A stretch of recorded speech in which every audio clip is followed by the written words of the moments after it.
शास्त्रार्थ महाविद्यालय में पंचांग प्रशिक्षण कार्यशाला का समापन। वाराणसी। विगत वर्षों से काशी ही नहीं अपितु देश के कई हिस्सों में सनातन धर्म के प्रमुख तीज त्योहारों की तिथि व मुहूर्त के निर्णय पर अनेक प्रकार की विषमताएं सामने आने लगती हैं। ऐसे में इसका निर्णय करना कठिन हो जाता है, किंतु प्रायः इन दुविधाओं के समाधान हेतु लोग काशी के विद्वानों की ओर देखते हैं और उनके निर्णय को ही सर्वमान्य लेते हैं। इसी को देखते हुए शास्त्रार्थ महाविद्यालय ने पंचांग की उपयोगिता व इसके महत्व को जन जन तक सरलता से पहुंचाने का बीड़ा उठाते हुए 5 दिवसीय पंचांग प्रशिक्षण कार्यशाला के समापन कार्यक्रम में अध्यक्षता कर रहे शास्त्रार्थ महाविद्यालय के राष्ट्रपति पुरस्कृत पूर्व प्राचार्य डॉक्टर गणेश दत्त शास्त्री ने कहा कि अंग्रेजी कैलेंडर के पूर्व लोग पंचांग के माध्यम से ही दिशाशूल व व्रत आदि के नियमों का पालन करते थे, किंतु आज मोबाइल के माध्यम से इसकी उपयोगिता घटती जा रही है, जो चिंतनीय है। समापन समारोह में अन्य उपस्थित विद्वानों में प्रमुख रूप से डॉक्टर सारनाथ पांडे, डॉक्टर विनोद राव पाठक, डॉक्टर संकटा देव पांडे, विशाल शास्त्री ने भी अपने विचार रखे। ब्यूरो चीफ नमस्कार, मैं पंडित संजय उपाध्याय। ये 5 दिवसीय जो है विद्यार्थियों के लिए पंचांग का प्रशिक्षक शिविर जो है आयोजित किया गया था। महाराज जी, इस 5 दिनों में बच्चों को क्या शिक्षण दिया गया, क्या प्रशिक्षण दिया गया?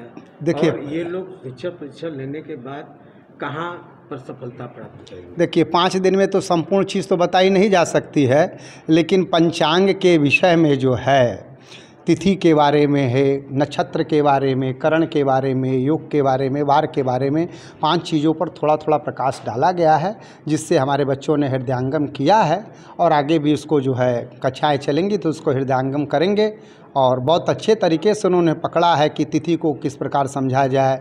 वार का क्रम हमने समझाने की कोशिश की कि वार की क्या वैज्ञानिकता है ब्रह्मांड के द्वारा, उसको हमारे बच्चों ने समझने की कोशिश की है। नक्षत्र को समझने का कोशिश किया है, योग को समझने की कोशिश की है और करण को समझने की कोशिश की है। 5 दिन में गागर में कहा जाए तो सागर भरने की कोशिश हमने की है, यथास्थ जो कुछ हो सका है देने की कोशिश। महाराज जी, एक प्रश्न है। हाँ। काशी में आम लोगों में एक भ्रांति हो गई है। हाँ। कि ब्राह्मण वर्ग जो है हाँ। अपने फायदे के लिए 2 त्योहार, हाँ। 2 चीजें कर रहा है, जबकि उनको ज्योतिष की ज्ञान नहीं है। हाँ, तो देखिए, भ्रांतियाँ आती किस? देखिए, इसके लिए भ्रांति हमारे लिए ज्योतिष में 3 सिद्धांत मान्य हैं। सौर सिद्धांत, तंत्र सिद्धांत और करण।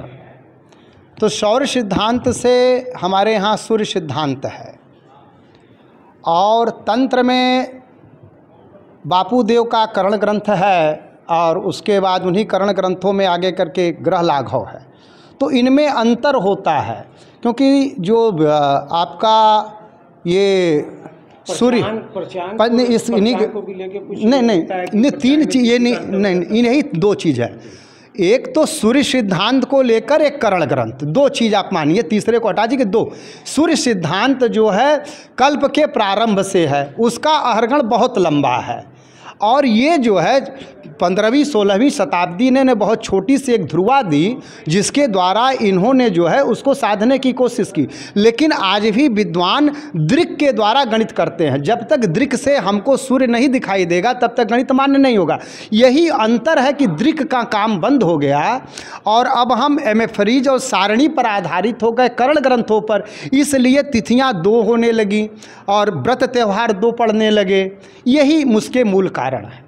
क्या कहेंगे उन लोगों के लिए जो इसको नहीं समझ पाते थे? नहीं, इसके लिए हम चाहेंगे कि काशी के विद्वान आरोप प्रत्यारोप चलते हैं, तो उनको क्या आप नहीं, इस पर देखिए, सूर्य सिद्धांत को लेकर केवल 2 या 3 लोग पंचांग निकालते हैं। तो काशी हिंदू विश्वविद्यालय से निकलता है, एक झांझी का पंचांग निकलता है और बनारस का जो पंचांग है वह कर्ण ग्रंथ से है। तो करण ग्रंथ में त्रुटियां आने होने की संभावना रहती हैं। तो ऐसा हो सकता है आने वाले समय में विद्वान एक मत होंगे, एक मत होकर के सूर्य सिद्धांत को और करण ग्रंथ को एक करके कोई न कोई रास्ता निकालने की कोशिश करें। क्या कहेंगे जो आज प्रशिक्षण यहाँ से प्राप्त? हम बच्चों के लिए हम बड़े लाभान्वित हैं कि हमारे बच्चे जो है बड़े ही उत्साह के साथ उन्होंने अध्ययन किया और अध्ययन करके ज्ञान को अर्जित किया और ले जा कर के समाज में इसका सदुपयोग करें अच्छे तरीके से। यही हम इनसे लाभान्वित।